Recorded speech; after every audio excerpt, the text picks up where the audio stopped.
Welcome to the Deep Dive. This is the show where we grab a stack of sources and really unpack the most valuable insights just for you. Today we're digging into a really interesting book, Clear Thinking, Turning Ordinary Moments into Extraordinary Results by Shane Parrish. And this deep dive is brought to you by BookCast FM, bringing books to life one cast at a time. So we've got the summary right here, and our mission, well, it's pretty straightforward. Pull out the absolute key takeaways, the practical stuff, to help you cut through the noise and think more clearly.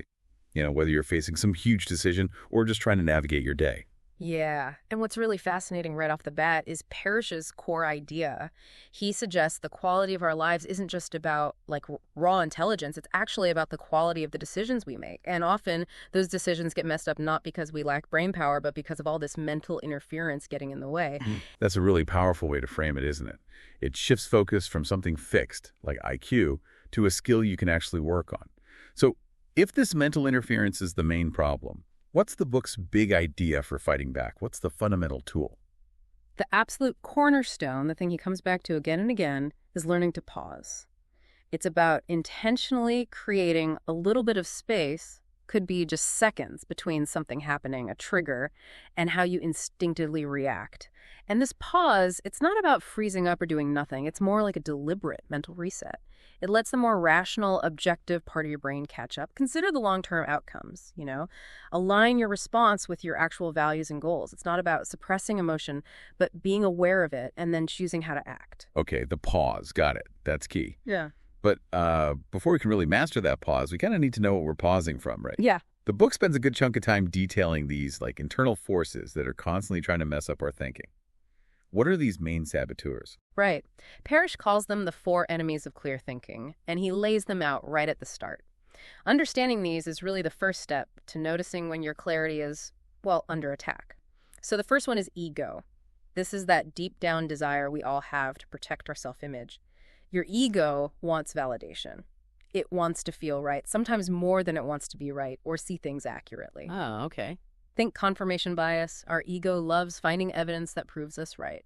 It fuels overconfidence too, makes us scared of looking stupid, and triggers defensiveness when we feel challenged. Parrish nails it. The ego doesn't want clarity. It wants confirmation. Oh man, the ego. That one hits home. That feeling of needing to be right or instantly shutting down when someone gives feedback because it feels like a personal attack. Yeah.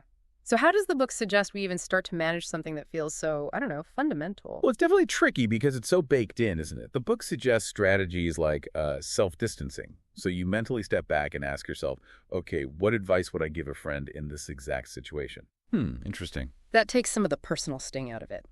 Also, cultivating genuine humility, actively questioning your own strongest assumptions, and maybe most importantly, reframing mistakes. Seeing them not as failures, but just as, information. Data points you can learn from. Remember that quote, the ego doesn't want to be right. It wants to feel right.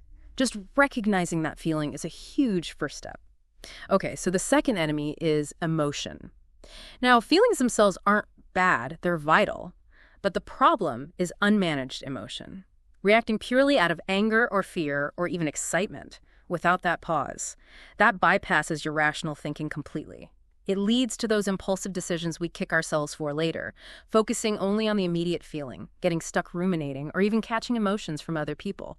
Parrish is clear. Emotion isn't the enemy. Unmanaged emotion is. Yeah, that makes total sense. You get that angry email, you feel that rush, and bam, you fire off a reply you wish you can take back 2 seconds later. So how do you manage emotion in that moment, especially when it feels really strong?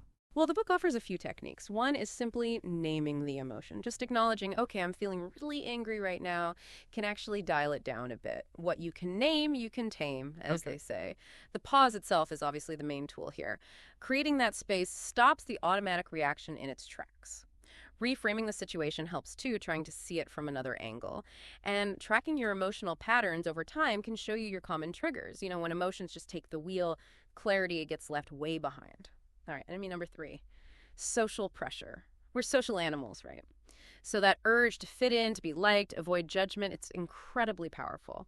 This leads to stuff like groupthink, where everyone just agrees, or blindly following authority figures, that's authority bias, or making choices based on status or what we think others expect, even if it goes against our own gut feeling or values. We trade what's right for what's easy when social pressure is high. That's a really dangerous spot to be in. Oh, yeah. You see that all the time, especially in meetings or online spaces. It's so easy to just go with the flow, agree with the dominant opinion, even when something feels off. How do you find I guess, the clarity and maybe the courage to push back against that pull? It definitely takes conscious effort. One key thing is defining your personal values beforehand. Know what you stand for. That makes it easier to spot when social pressure is pushing you off course. Actively looking for different opinions, seeking dissent, that can help break the groupthink spell. Pre-committing to certain principles before you're in the heat of the moment helps you stick to them. And then there's the simple but powerful mirror test. The mirror test. Yeah, just asking yourself, will I respect myself tomorrow morning if I make this decision today? The book actually mentions the NASA Challenger disaster as a really tragic example where social and organizational pressures unfortunately overrode critical safety concerns. A stark reminder. Okay, and the final enemy is inertia. This is basically our tendency to stick with what's familiar, the status quo, just because it feels comfortable or safe, even if it's not actually working for us anymore. It's often driven by a fear of change or fear of loss. It shows up as default bias, just accepting the standard option without thinking. Or the sunk cost fallacy, sticking with something bad just because you've already put time or money into it. Right, throwing good money after bad. Exactly. Or just resisting change in general, passively drifting along without making conscious choices. Parrish puts it well. Inertia feels like safety, but it's often just fear in disguise. This one feels kind of sneaky, doesn't it?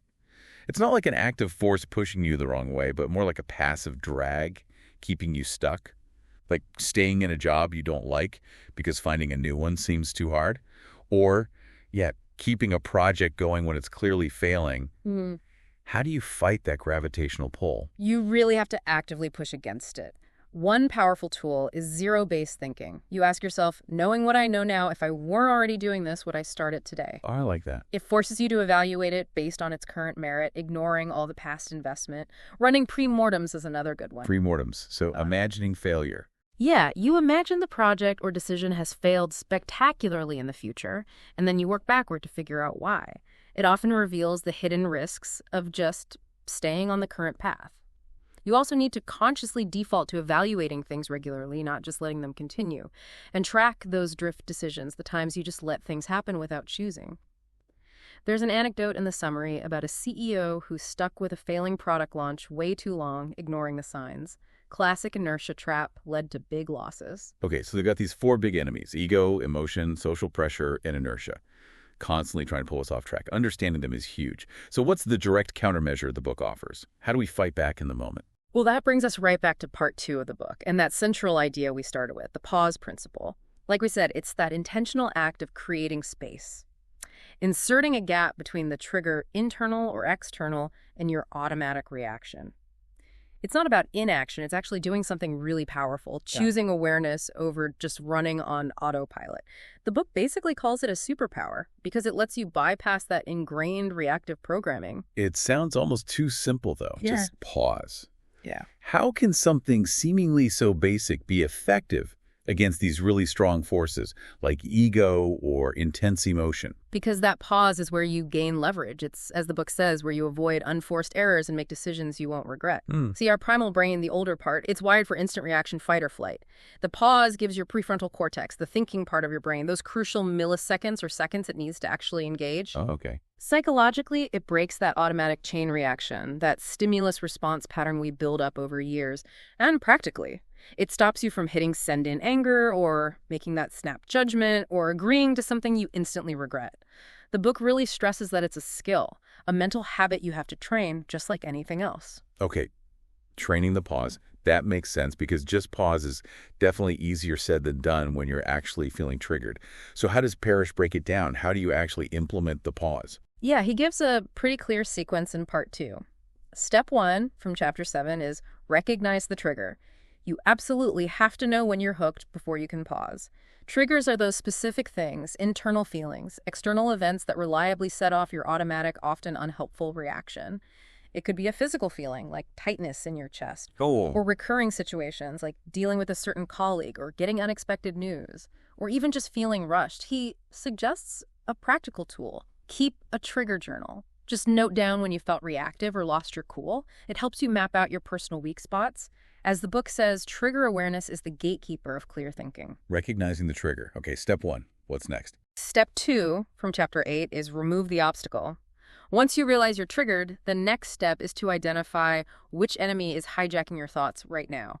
Is it ego, emotion, social pressure, inertia? Just naming it like, okay, this is my ego flaring up, or, right, I'm feeling really anxious now. That helps you get some distance and control over it. Remember, what you can name, you can tame. Then you apply a specific counter strategy for that enemy, or ask yourself some clarifying questions like, what outcome do I really want here? Or what would my best self do? Or maybe just create a buffer, take a few deep breaths, step away from the computer, decide to sleep on it. Clarity is what's left when interference is removed. Okay, recognize the trigger, name and remove the obstacle. Yeah. What's the final step in using the pause? Step 3, Chapter 9, is respond, don't react. This is the crucial output. It's the intentional action you take after you've paused and dealt with the interference. Reacting is that automatic, emotional, often defensive thing driven by the enemies. It feels urgent, but it usually makes things worse. Responding is deliberate, it's thoughtful, it's aligned with your values. It might feel slower at first, but it's aimed at the best long-term result. The book puts it starkly. Reacting is automatic. Responding is intentional. One creates regret. The other creates results. Reacting creates regret. Responding creates results. I like that. Yeah. Techniques here include consciously building in a delay. Even just 10 seconds of breathing can shift things. Using preset personal protocols for common triggers helps too, asking those reset questions. And visualizing the fallout of a reaction, like fast forwarding in your mind to see where that impulsive email or comment actually leads in an hour or a day. That mental simulation can really help override the urge. So it's a clear process. Recognize, remove, respond. That makes the idea of the pause feel much more actionable, less abstract. But the book doesn't stop there, right? It goes beyond just fixing things in the moment and talks about building an entire system for clear thinking. Why is the system so important? Exactly. This is where we get into part 3, moving from a tactic to a real strategy. Parrish makes a crucial point. You don't rise to the level of your potential. You fall to the level of your system. Fall to the level of your system. Yeah. Relying only on willpower when you're stressed or triggered, that's usually a losing game. Willpower runs out. A clarity system, on the other hand, is a set of reliable habits, tools, questions, routines, things that basically hardwire the pause and clear thinking into how you operate. It's like your mental autopilot that helps keep you on track, especially when things get bumpy. It's about making good decisions more automatic and catching errors before they even happen. So, Chapter 10 gets right into creating a clarity system. It starts by taking that trigger awareness and making it a habit. You build mental cues for clarity. Like, okay, when I feel that surge of defensiveness, that's my signal to pause. You set up predefined decision rules or protocols for situations that come up often. Maybe I never make big financial decisions after 9 p.m., or I always wait 24 hours before responding to critical feedback. You're basically coding the pause and respond process into repeatable sequences. So you're making it easier to do the right thing automatically. Precisely. A simple personal system might be, when frustration spikes, then I take 3 deep breaths and ask, what's most important right now? Only then do I act. It takes the pressure off needing immense willpower in the moment. Then, building on that, Chapter 11 talks about design better defaults. Your environment, your habits, your routines, those are your current defaults, and they shape your choices constantly, often without you even realizing it. The book warns, if you don't choose your defaults, the world will choose them for you. That's a powerful thought. It is. So this chapter pushes you to audit your defaults. Do they help or hinder clear thinking? Then you intentionally design better ones. Make good behaviors easier, maybe put your phone on grayscale, block out focus time, create friction for bad habits, uninstall distracting apps, unsubscribe from tempting emails, use templates for recurring decisions, and really try to align your defaults with the kind of person you want to be: thoughtful, intentional. The example of the exec blocking late-night email wasn't just about sleep. It was a default designed to prevent tired, impulsive replies. Design defaults for reflection, not just action. Yeah. And Chapter 12 adds another layer: build thinking routines. These are structured ways to approach problems or reflect. Think mental checklists or frameworks. They reduce the mental effort needed because you have a preset process. They ensure consistency and guard against reactivity. Examples include specific decision checklists, weekly reflection questions like, where did I react instead of respond this week? Well, using that pre-mortem technique regularly, doing post-mortems after projects, or having red flag reviews for big decisions, the book offers a simple 4R framework as a core routine. Recognize, remove, respond, refine. The best thinkers don't trust their brain to perform on demand. They train it to perform through systems. So systems include creating clarity triggers, designing better defaults, and building these thinking routines. What else is in the system? The final piece in Part 3, Chapter 13, is run mental simulations. This is a really proactive tool. It's about anticipating consequences before you act. The best decisions are made twice, the book says, first in your mind, then in the world. Made twice. Okay. It's not about perfectly predicting the future, but about increasing your readiness for different outcomes, reducing surprises. This includes pre-mortems, imagining failure, but also success simulations, thinking through how it could go right, second-order thinking, and then what happens, and after that, and role reversal, seeing it from others' viewpoints. Mental models like inversion thinking backward from a disaster to avoid it help here too. Amazon's famous narrative memos, where they anticipate questions and outcomes for new ideas, that's a form of mental simulation. So the system really covers a lot. Setting up triggers for clarity, shaping your environment with defaults, using routines for analysis, and mentally stress testing ideas. It definitely feels like moving clear thinking from just fixing mistakes to actively preventing them. Exactly right. And the final chapter, Chapter 14, really wraps it up by focusing on the discipline of clarity. It reinforces that this isn't a one-and-done thing. You don't just achieve clear thinking and you're set for life. It's an ongoing practice, a discipline. You won't suddenly become immune to ego or emotion, but you build the skill, the mental muscle, to recognize and manage them consistently. Clarity is something you have to create over and over. So what does that ongoing discipline look like day to day? How do you keep it going? It involves things like regular review and refinement, maybe a quick weekly check-in. How did I do with pausing and responding this week? It means actively shaping your environment to support clarity, reducing noise, scheduling actual thinking time. It also, very importantly, involves seeking out relationships with people who will challenge you constructively, not just agree with you or trigger your worst reactions. And the book ends with this really nice idea: being kind to future you. Every time you manage to pause, think clearly, and respond thoughtfully now, you're essentially giving a gift to your future self. You're preventing future problems, future regrets. Those clear choices compound over time into a better outcome. Your future self lives with the results of your present clarity. Wow. Okay, that's quite a journey. From identifying those subtle enemies within to the simple power of the pause, building that whole system of habits and routines, and finally embracing it as a lifelong practice. It really paints a picture of clear thinking as a skill that, well, anyone can actually develop and get better at. It really does. And a key takeaway, I think, from the source material is this focus on avoiding unforced errors.